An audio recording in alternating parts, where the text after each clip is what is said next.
All right, hi everybody. This is Pat Fenner from Breakthrough Homeschooling, and I'm here today with Jed Jurchenko of Coffee Shop Conversations.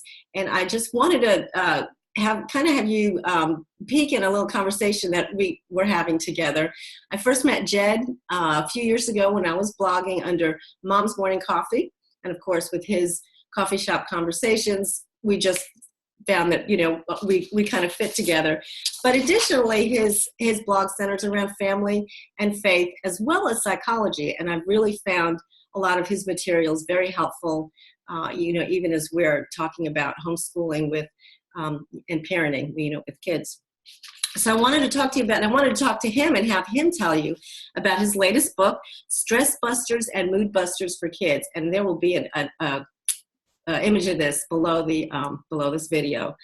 But it's I don't want you, primarily we speak to moms of and parents of teenagers and middle schoolers, but I don't want you to be put off by this book because it's very applicable to teenagers. And actually that was the appeal of it to me. So Jed, I got a couple quick questions for you that I know would be helpful to our listeners, whether or not they have the book.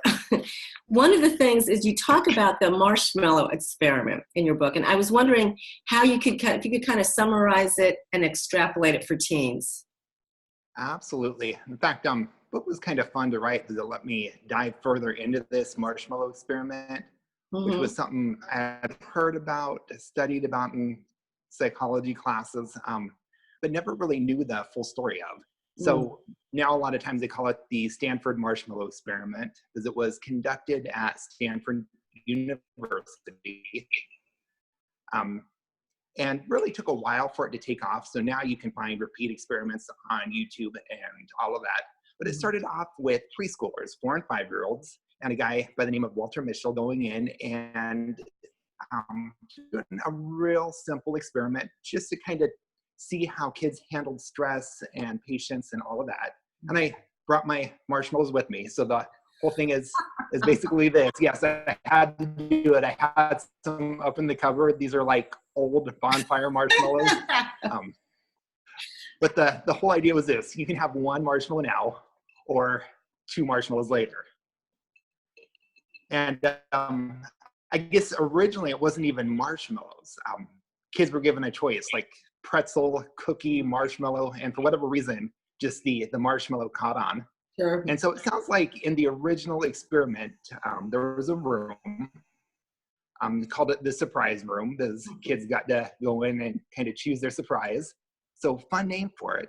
And kids are told, okay, we're going to leave you alone in the room. But pretty well thought out. It sounds like they had a bell on the table, so like kids could say at any time, all right, this is too much, ring the bell, adult comes back in. But they're offered this choice, 1 marshmallow now or 2 marshmallows later. And the big catch was, it wasn't like a minute later or 5 minutes later, but 15 minutes they'd have to stay alone in this room, really with nothing else but a table and a marshmallow in front of them.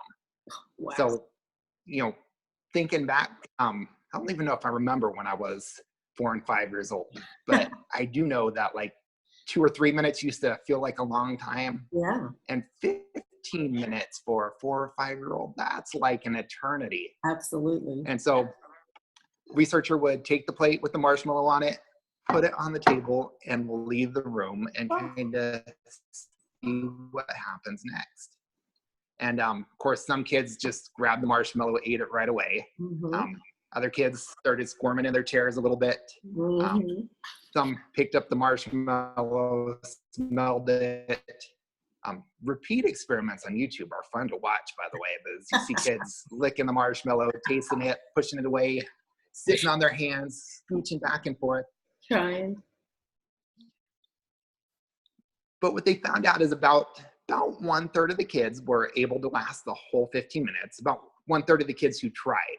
So I think, and I'm not sure about this, but I think that kind of only includes the kiddos who didn't gulp it down right away. So, not a real high success rate, but they found out the kids who didn't eat the marshmallow, found ways to distract themselves. and Mm-hmm.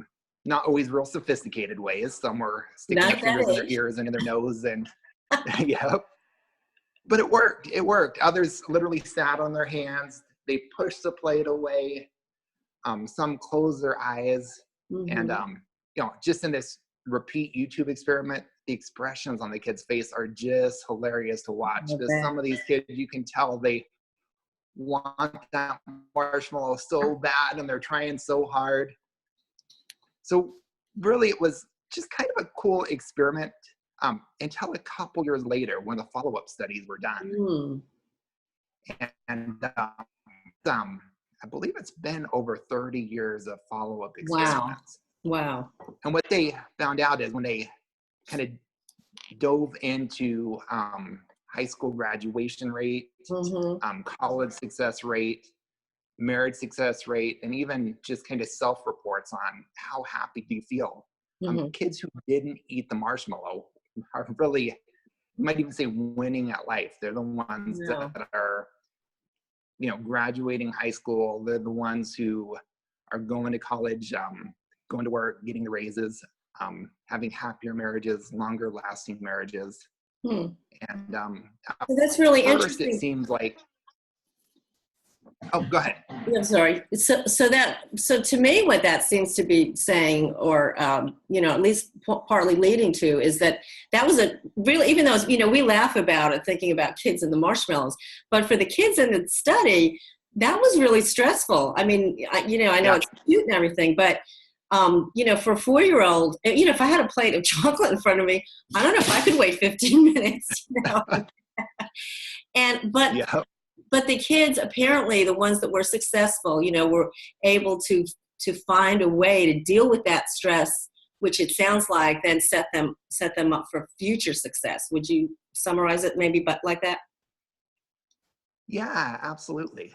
Mm-hmm. Because it really does sound like a big correlation to make, to say, you didn't eat a marshmallow as a preschooler, and that's why you're having a, more successful marriage 30 years later as an adult. Right. But a lot of the same skills apply. Mm-hmm. If you can be patient and wait and achieve your goal, I think that's just a skill that translates everywhere, kind of to all Yeah. Well, areas I and mean, stages of of life, yeah. Well, I'll be honest with you. I have one that just graduated, freshman in college, and then one that's graduating this year, and one that's entering high school this year. And there's a lot of stress in my family coming from the kids, and totally understandable. I mean, they're at the cusp of, what am I doing for the rest of my life, type of thing. And not to make it sound yeah. melodramatic, but that's how it feels, when you're in high school and everyone's asking them, so what's your major? What do you want to be? Where are you going to go to college? What are you going to study? All these questions that, really even the freshman isn't quite settled in on yet. That's a huge time span to ask from a 17 or 18-year-old. And so that creates a lot of stress. Yeah. And that's what was really interesting to me about your book, is that, some of the techniques that you offer are really not only for little kids. And sometimes too, when we have, if we come up with this material when we have kids that are, teens or tweens, we think, oh man, I blew it. My kids are too old. I didn't do this when they were kids. They're going to fail. They're going to drop out. They'll never be a success, or things, we're good at parent guilt, So, but Yeah.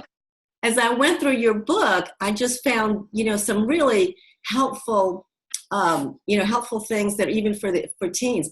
Okay, what you've worked with a wide range. I know that your book talks about kids, but I know you've also dealt with older kids. What have you found to be something really a takeaway that a mom or dad could use for a teen to help bust a little bit of stress in their teen's life right now? Yeah. Great question. And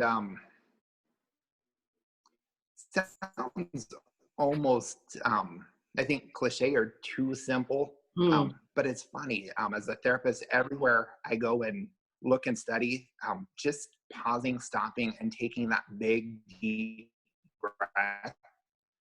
You teach that everywhere. Mm. You know, I've taught that to adults, grown men and women, as part of a 52-week domestic violence program. I teach Mm. that to 2-year-olds using a bubble wand. We dip it in the bubbles, practice Right. taking a big, deep breath. And when I ask my kids, hey, what really works for you? A lot of times I'll have kids say, oh, I talked to an uncle or a coach or a mentor. And they Mm-hmm. told me, just pause, walk away, take a big, deep breath, and then come back to it. Mm-hmm. So it almost sounds too simple and too good to be true. But I think how many times I use that throughout the day. You know, when I'm writing books and I'm getting so frustrated just because, you know, the words aren't flowing, it's not Yeah. coming easy. And I'm thinking, man, right now, what I'd really like to do is walk out to a front porch and just fling my laptop off the balcony. Yes. Yep. You know, but instead I walk over, grab a glass of water, take a deep breath, you know, wait a couple minutes and then come back and finish that paragraph, finish that sentence. Yeah. So it's really about finding tools that are going to work for you to make you feel good enough just to persist and keep going. Yeah, tools that you can use over the long haul. So even though they might learn them as, you know, like in your book, as kids or tweens or teens, they'll be able to carry it over into adulthood. So yeah, that's fast. I mean, Jed, honestly, I could talk to you for hours about this. We need to kind of wrap this up, but I just want to let you know, if you're watching this, Jed has put together a PDF, and we'll offer it. I'll have the link below this of I don't know if it's 10 or 12 concrete, simple techniques that you can use today with your tween or teen. And then, of course, I'll put the link to the book below, too, which has just recently come out. But his book, again, is Stress Busters and Mood Busters for Kids. I really encourage parents of teens and tweens and teens to go ahead and purchase the book anyway. It's been wonderful. And if you have any questions about it, you can feel free to either email Jed, speaking for Jed, or myself. Absolutely. I'll have our email address, our contact information below this. So Jed, thank you again for your time today. It's really been interesting talking to you, and I can't wait to your next book. I've purchased Jed's conversation books, Dinner Conversations and Conversation Starters. He's got them for families. He's got them for couples. Do take a look at his site, CoffeeShopConversations.com, correct? Yep. And I've got to say one more thing. Sure. Especially if you've got teenagers, there's something that I hear, you know, over and over again is, I've tried that and that hasn't worked. You know, that's why I take so many of my books, and I've got like 131 in the title.